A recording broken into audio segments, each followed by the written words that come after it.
Hello दोस्तों, MA third semester वाले अभ्यर्थियों के लिए ये वीडियो रहने वाला है। थर्ड पेपर डिस्कस करने वाले हैं, जिसका ये क्वेश्चन आप देख पा रहे होंगे। श्वेत वसन अपराध के परिणाम बताइए।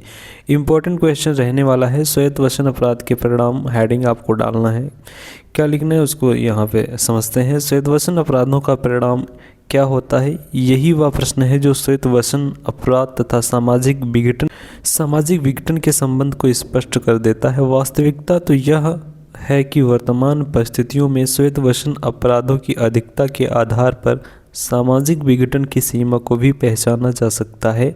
समाज में श्वेत वसन अपराधों के अधिक हो जाने पर चारों ओर पारस्परिक अविश्वास का वातावरण बन जाता है। प्रत्येक व्यक्ति की मनोवृत्तियों में तेजी से परिवर्तन होने लगता है। व्यक्ति को प्राप्त होने वाली स्थिति उसकी योग्यता के अनुरूप नहीं रह जाती है। सामाजिक मूल्यों में संघर्ष उत्पन्न हो जाता है।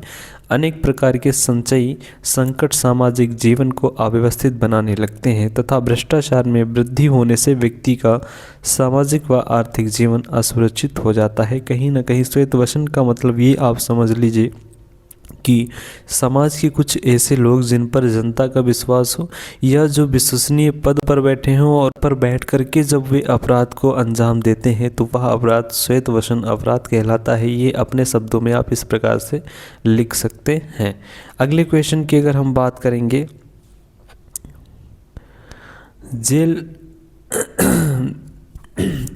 अगले क्वेश्चन की बात करेंगे, जेल व्यवस्था क्या है?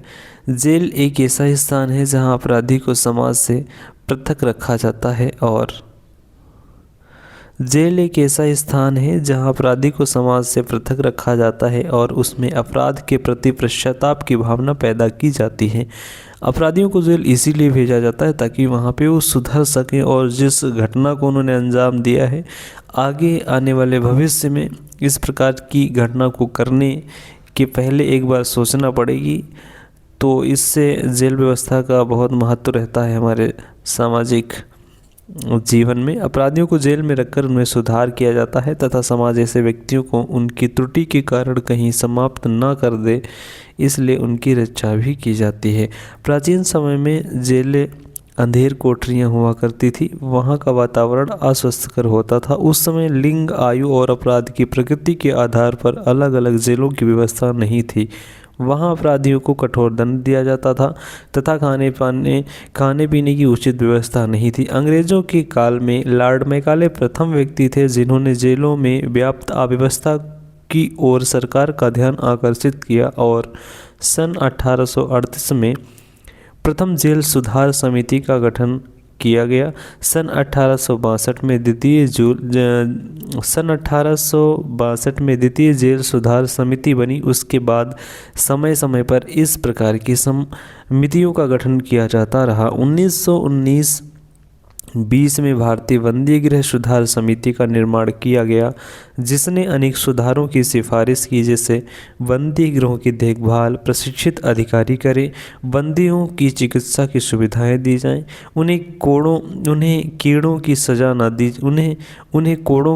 न दी जाए, पत्र लिखने और संबंधियों से मिलने की छूट दी जाए, पौष्टिक आहार दिया जाए, पढ़ने लिखने की सुविधा दी जाए तथा पैरोल पर छोड़ने एवं अपराधियों की उनके अपराध के अनुसार अलग अलग रखने आदि की व्यवस्था की जाए। सन 1946 में भी जेल सुधार समिति की स्थापना की गई, जिसने अपराधियों का वर्गीकरण बाल अपराधी, युवा अपराधी, महिला अपराधी, आकस्मिक अपराधी एवं मनोवैज्ञानिक व शारीरिक रूप से विकृत अपराधी के रूप में सन 1956 में काले पानी की सज़ा समाप्त कर दी गई। तो ये जेल व्यवस्था से जुड़ा क्वेश्चन है, इसको आप सुने हैं और इस आधार पर आप इसको अपने तरीके से लिख सकते हैं। अगले क्वेश्चन की अगर हम बात करेंगे तो यहाँ पे आप देख रहे होंगे, अपराध किसे कहते हैं? अपराध की परिभाषा दीजिए। तो इलियट तथा मेरी के अनुसार अपराध शास्त्र को अपराध और उसके उपचार के वैज्ञानिक अध्ययन के रूप में परिभाषित किया जा सकता है।